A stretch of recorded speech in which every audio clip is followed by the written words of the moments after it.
Jesus, ikaw ang aking daan, katotohanan at ang buhay.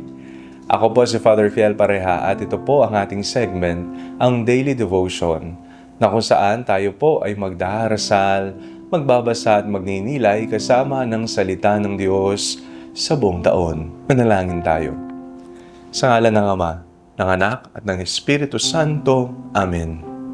Halina, banal na Espiritu, liwanagan mo ang aming puso at isip nang maunawaan at may sa buhay namin ang iyong salita. Amen. Our Bible passage for today is from the Gospel of St. John chapter 14, verses 1 to 12, and I read it for you. Do not let your hearts be troubled. Believe in God, believe also in me. In my Father's house there are many dwelling places.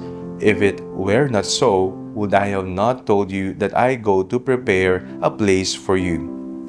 And if I go and prepare a place for you, I will come again and will take you to myself, so that where I am, there you may be also. And you know the way to the place where I am going. Thomas said to him, Lord, we do not know where you are going. How can we know the way? Jesus said to him, I am the way and the truth and the life. No one comes to the Father except through me. If you know me, you will know my Father also. From now on, you do know him and have seen him. Philip said to him, Lord, show us the Father, and we will be satisfied. Jesus said to him, Have I been with you all this time, Philip, and you still do not know me? Whoever has seen me has seen the Father. How can you say, Show us the Father? Do you not believe that I am in the Father and the Father is in me? The words that I say to you, I do not speak on my own, but the Father who dwells in me does his works. Believe me that I am in the Father and the Father is in me. But if you do not, then believe me because of the works themselves. Very truly I tell you, the one who believes in me will also do the works that I do, and in fact, will do greater works than these because I am going to the Father. Naranasan mo na bang maligaw? Parang nasa gitna ng daan na maraming liko-liko. Hindi sigurado kung tama ba ang tinatahak nating landas. May mga desisyon na mabigat.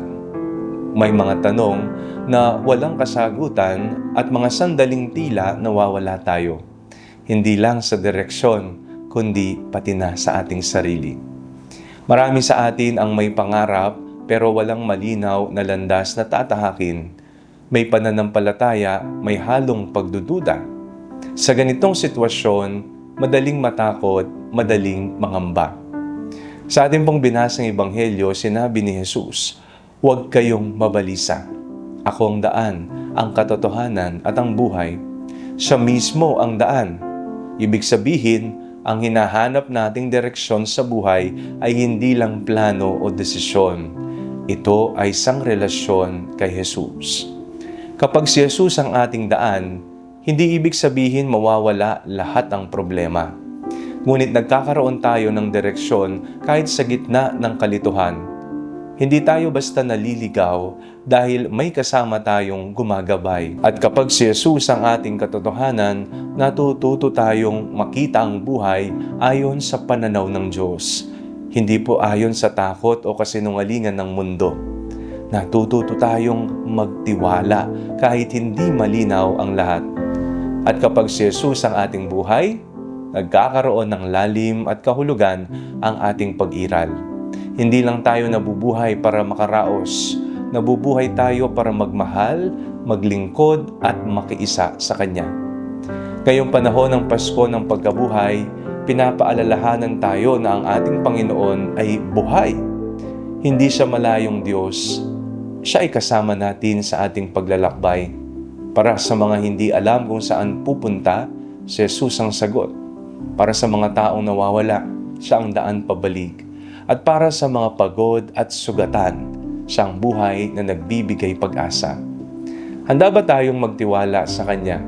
Handa ba tayong sumunod kahit hindi pa natin nakikita ang buong landas? Ang hindi pagkasigurado sa direksyon ay hindi kawalan. Ito ay paanyaya na mas lalong kumapit kay Kristo na siyang ating daan, katotohanan at ang ating buhay. Manalangin tayo. Panginoong Hesus, sa mga sandaling kami ay nalilito at nawawala, Ikaw nawa ang aming maging daan. Sa aming pagdududa, Ikaw ang aming katotohanan, at sa aming panghihina, Ikaw ang aming buhay. Turuan mo kaming magtiwala at sumunod sa iyo araw-araw. Amen. Sa ngalan ng Ama, ng Anak at ng Espiritu Santo. Amen.